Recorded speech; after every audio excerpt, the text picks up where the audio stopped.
কিচ্ছু দিয়ে আপনি পরিবারকে খুশি করতে পারবেন না।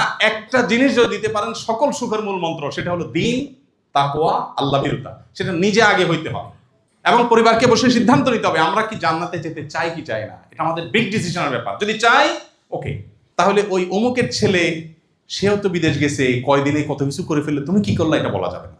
আমি হকালালি চলবো, হকালালি চললে অনেক কিছু হয়তো হবে না। সিদ্ধান্ত নিতে হবে পরিবারকে নিয়ে বসে আলোচনা করে, দিন তাদের মধ্যে দিতে হবে। ইনশাআল্লাহ দেখবেন তারা দিনদার হয়ে উঠবে। নিজেকে এবং পরিবারকে দিনদার হিসেবে গড়ে তোলার উপায় হলো কোরআন হাদিস পড়েন, নিজে আমল করেন, ইসলাম বিষয়ে জানার চেষ্টা করেন, মানার চেষ্টা করেন, আর দিনই সার্কেল মেনটেন করেন। যাদের সাথে উঠা বসা করবেন তারা যেন দিনমুখী হয়।